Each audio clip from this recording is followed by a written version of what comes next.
Hello, నమస్కారం. కపర్తి ఇన్స్టిట్యూట్కి స్వాగతం. మీకు అందరికీ తెలుసు, యమింగ్నూర్ టౌన్లో కపర్తి ఇన్స్టిట్యూట్ స్టార్ట్ చేయబడింది. ఇక్కడ వెల్ ఎక్స్పీరియన్స్డ్ ఫ్యాకల్టీ ఉన్నారండి.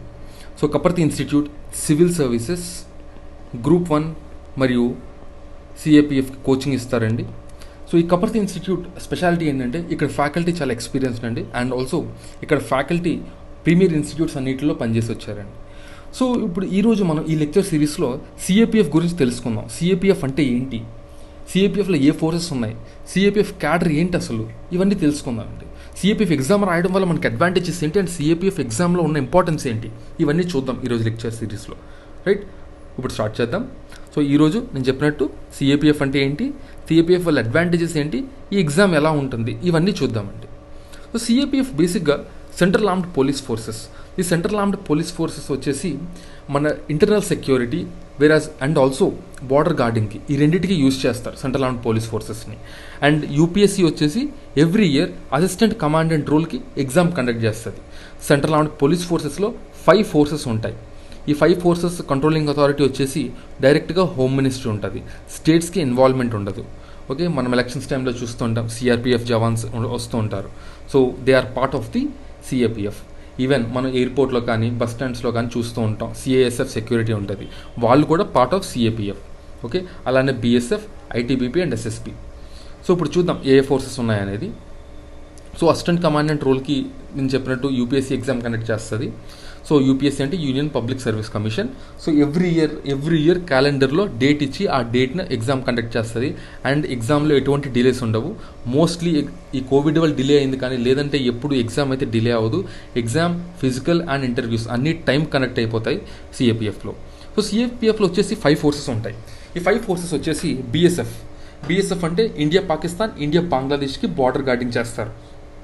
నెక్స్ట్ సిఆర్పిఎఫ్ వచ్చేసి మన ఇంటర్నల్ సెక్యూరిటీకి యూజ్ చేస్తారు. తర్వాత సిఐఎస్ఎఫ్ వచ్చేసి కీ ఇన్స్టాలేషన్స్ అంటే ఇండస్ట్రీస్ కానీ లేదంటే అటామిక్ సెంటర్స్, ఇవన్నిటికీ సెక్యూరిటీ ప్రొవైడ్ చేస్తుంది సిఐఎస్ఎఫ్. నెక్స్ట్ వచ్చేసి ఐటీబీపీ వచ్చేసి ఇండో టిబెట్ బార్డర్ అంటే ఇండో చైనా బార్డర్ని గార్డింగ్ చేసేది ఈ ఐటీబీపీ. తర్వాత వచ్చేసి Sashastra Seema Bal SSB, Indo Nepal, Indo Bhutan borders guard చేసే ఫోర్స్ని సశస్త్ర సీమాబల్ అంటారు. ఓకే, సో ఈ సిఏపిఎఫ్ వచ్చేసి ఇది ఒక ఆర్గనైజ్డ్ గ్రూప్ ఏ సర్వీస్ అంటే ఈక్వలెంట్ టు ఐఏఎస్, ఐపీఎస్ లాంటిది అనమాట. So central government supreme court decision తర్వాత ఈ ఆర్గనైజ్డ్ గ్రూప్ ఏ సర్వీస్ ఇచ్చేసింది ఈ సిఏపిఎఫ్స్కి. సో ఒక అసిస్టెంట్ కమాండెంట్ సిఏపిఎఫ్లో ఈక్వలెంట్ టు డిఎస్పీ, ఒక స్టేట్లో డిఎస్పీకి ఈక్వలెంట్ ర్యాంక్ అసిస్టెంట్ కమాండెంట్ అంటే. ఇది ఈక్వలెంట్ టు ఇండియన్ ఆర్మీలో captain rank. So assistant commandant అనేది ఒక ప్రెస్టీజియస్ పోస్ట్. సో అసిస్టెంట్ కమాండెంట్కి రీచ్ అవ్వడం అనేది చాలా కష్టం. అండ్ ఒకసారి వస్తే లైఫ్ సెట్ అయిపోయినట్టే. సో గవర్నమెంట్ జాబ్స్లో one of the most prestigious job వచ్చేసి ఈ అసిస్టెంట్ కమాండెంట్ జాబ్. సో ఇప్పుడు కెరీర్ ప్రోగ్రెషన్ చూస్తే ఈ అసిస్టెంట్ కమాండెంట్కి ఫస్ట్ అసిస్టెంట్ కమాండెంట్ కింద జాయిన్ అవుతారు. తర్వాత డిప్యూటీ కమాండెంట్ అవుతారు. డిప్యూటీ కమాండెంట్ తర్వాత సెకండ్ ఇన్ కమాండ్, ఆ తర్వాత కమాండెంట్, ఆ తర్వాత డిప్యూటీ ఇన్స్పెక్టర్ జనరల్, ఆ తర్వాత ఇన్స్పెక్టర్ జనరల్, ఆ తర్వాత additional director general and director general. So career progression ఎలా ఉంటుంది, ముందు ఈ ఐపీఎస్ వాళ్ళు ఉండేవాళ్ళు, కానీ ఆర్గనైజ్డ్ గ్రూప్ ఏ సర్వీస్ వచ్చిన తర్వాత పైన కూడా మోస్ట్లీ అందరినీ సర్వీస్ ఆఫీసర్స్నే ప్రమోషన్ ఇచ్చి ఈ అడిషనల్ డైరెక్టర్ జనరల్ కూడా ఫిల్ చేస్తున్నారు ఇప్పుడు. ఓకే, సో కెరీర్ ప్రోగ్రెషన్ ఎలా ఉంటుంది. అప్పుడు మనం సిఏపిఎఫ్ ఎందుకు ప్రిపేర్ అవ్వాలి, దీనివల్ల మనకు వచ్చే అడ్వాంటేజెస్ ఏంటి? ఎందుకంటే మీరందరూ కూడా గవర్నమెంట్ జాబ్ ఆస్పిరెంట్స్. గవర్నమెంట్ జాబ్లో మనకు కావాల్సింది ఏంటి, నెంబర్ 1 ఏ క్లాస్ జాబ్. సో ఈ నెంబర్ 1 ఏ క్లాస్ జాబ్, ఒక గ్రూప్ ఏ జాబ్ కావాలంటే ఐదర్ సివిల్ సర్వీసెస్లో ఐఏఎస్, ఐపీఎస్ అవ్వాలి, లేదంటే ఒక గ్రూప్ 1 ఆఫీసర్ అవ్వాలి, లేదంటే మనకున్న best option CAPF, central armed police force. ఎందుకంటే మీకు ఆల్రెడీ చూపించాను, ఒక అసిస్టెంట్ కమాండెంట్ అంటే డిఎస్పీకి ఈక్వలెంట్, ఒక అసిస్టెంట్ కమాండెంట్ ఇండియన్ ఆర్మీలో క్యాప్టెన్కి ఈక్వలెంట్. సో అంత పవర్ ఉంటుంది ఒక అసిస్టెంట్ కమాండెంట్ దగ్గర. అండ్ ఆల్సో ఈ మధ్య మనం చూస్తున్నాం, సో మీరు చాలామంది గేట్కి ఆ ఎగ్జామ్స్, వేరే గవర్నమెంట్ ఎగ్జామ్స్ కూడా ప్రిపేర్ అవుతూ ఉంటారు. కానీ డిసడ్వాంటేజ్ ఏంటంటే ఈ మధ్య మనం చూస్తుంది ప్రైవేటైజేషన్ ఆఫ్ పిఎస్యూస్, అంటే పబ్లిక్ సెక్టర్ కంపెనీస్ ప్రైవేటైజ్ చేసే పాలసీ గవర్నమెంట్ ఇంట్రడ్యూస్ చేసింది. సో అందుకని ఇప్పుడు మీరు ఒక పబ్లిక్ సెక్టర్ కంపెనీని నమ్ముకుని ఉందామంటే చాలా కష్టం. నెక్స్ట్ ఇంకొకటి ఏం చూస్తున్నామంటే చాలా గవర్నమెంట్ డిపార్ట్మెంట్స్లో వేకెన్సీస్ తగ్గిపోతున్నాయి. మనం రీసెంట్గా సివిల్ సర్వీసెస్ 2021 నోటిఫికేషన్ చూస్తే మనకు అర్థమవుతుంది వేకెన్సీస్ చాలా తగ్గిపోయినాయి. అండ్ ఈవెన్ మన రీసెంట్గా వచ్చిన ఆంధ్రప్రదేశ్ గ్రూప్ 1 క్యాలెండర్లో గ్రూప్ 1 వేకెన్సీస్ చూసినా మనకు అర్థమవుతుంది.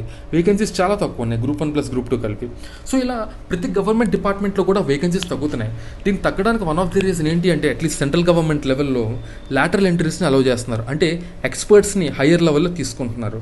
సో ఎక్స్పర్ట్స్ని హయ్యర్ లెవెల్లో తీసుకోవడం వల్ల ఏమవుతుందంటే కిందని ఆఫీసర్స్ ప్రమోట్ అయ్యే వాళ్ళు తగ్గిపోతున్నారు. సో ఎప్పుడైతే ప్రమోట్ అయ్యే వాళ్ళు తగ్గిపోతారో వేకెన్సీలు తక్కువ ఉంటాయి.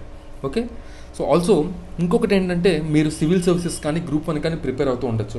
కానీ మీకు ఒక బ్యాకప్ ఆప్షన్ ఉండడం అనేది చాలా ఇంపార్టెంట్.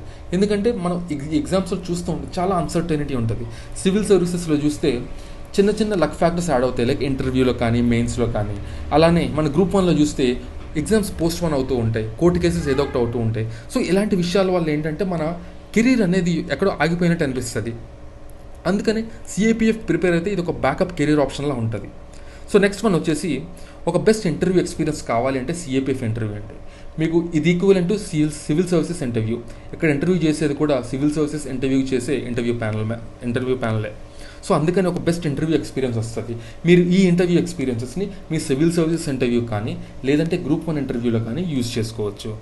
సో ఈ అన్ని రీజన్స్ వల్ల ఏంటంటే మీరు ఈ సిఏపిఎఫ్కి ప్రిపేర్ అవ్వడం చాలా చాలా అడ్వాంటేజ్. ఓకే, ఇప్పుడు సిఏపిఎఫ్ ఎగ్జామ్ ఎలా ఉంటుందంటే సిఏపిఎఫ్ జనరల్లీ 3 స్టేజెస్ అండి. ఫస్ట్ రిటన్ ఎగ్జామ్ ఉంటుంది, first stage written exam. Okay, second stage physical exam and third stage interview ఉంటుంది. సో ఈ 3 స్టేజెస్ క్లియర్ అయిన తర్వాత ఫైనల్ ఇంటర్వ్యూ ఉంటుంది. ఈ 3 స్టేజెస్ క్లియర్ అయిన తర్వాత ఫైనల్ మెరిట్ లిస్ట్ వస్తుంది. ఓకే, ఈ మెరిట్ లిస్ట్లో డిపెండింగ్ ఆన్ ద మెరిట్ మీరు ఆప్ట్ చేసుకున్న సర్వీస్ మీకు ఇస్తారు. రైట్, సో ఎవ్రీ ఇయర్ ఎన్ని వేకెన్సీలు ఉన్నాయి అనేది యూపీఎస్సీ నోటిఫికేషన్తో రిలీజ్ చేస్తుంది. అది దానివల్ల తెలుస్తుంది. సో ఈ రిటర్న్ ఎగ్జామ్కి వస్తే ఇందులో 2 పేపర్స్ ఉంటాయి. సో పేపర్ 1 వచ్చేసి ఆబ్జెక్టివ్ ఉంటుంది అండ్ పేపర్ 2 వచ్చేసి సబ్జెక్టివ్ ఉంటుంది. సో ఈ ఆబ్జెక్టివ్ వచ్చేసి ఇప్పుడు గ్రూప్ 1 కానీ సివిల్ సర్వీసెస్ కానీ ప్రిపేర్ అవుతున్న వాళ్ళు చాలా ఈజీగా చేసేస్తారు ఆబ్జెక్టివ్ని. ఎందుకంటే వాళ్ళకి సేమ్ ఉంటుంది, ఎక్స్ట్రా ఏం ప్రిపేర్ అవ్వాల్సిన అవసరం ఉండదు.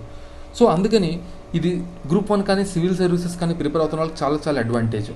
ఈ పేపర్ 2 వచ్చేసి సబ్జెక్టివ్. ఇప్పుడు గ్రూప్ 1 కానీ సివిల్ సర్వీసెస్ కానీ ప్రిపేర్ అవుతున్న వాళ్ళు ఈ సబ్జెక్టివ్ చాలా ఈజీగా రాస్తారు. కానీ గ్రూప్ 2 ప్రిపేర్ అవుతున్న వాళ్ళు ఈ సబ్జెక్టివ్తో టచ్లో ఉండరు. సో అందుకని గ్రూప్ 2 ప్రిపేర్ అవుతున్న వాళ్ళు కొంచెం సెపరేట్గా ఆన్సర్ రైటింగ్ ప్రాక్టీస్ కొంచెం ఎక్కువ చేయాలి. కానీ గ్రూప్ 1 కానీ సివిల్ సర్వీసెస్ కానీ ప్రిపేర్ అవుతున్న వాళ్ళు ఆల్రెడీ ఆన్సర్ రైటింగ్ ప్రాక్టీస్ చేస్తూ ఉంటారు కాబట్టి వాళ్ళకి ఇది ఇంకా ఈజీ అవుతూ ఉంటుంది.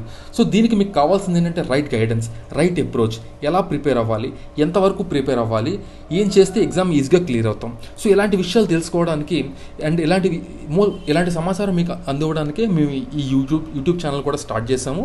సో నెక్స్ట్ లెక్చర్లో ఈ ఎగ్జామ్ ప్రాసెస్ ఎలా ఉంటుంది, ఈ ఎగ్జామ్కి ఎలా ప్రిపేర్ అవ్వాలి అనేది చూద్దాం. Okay, thank you. జై హింద్.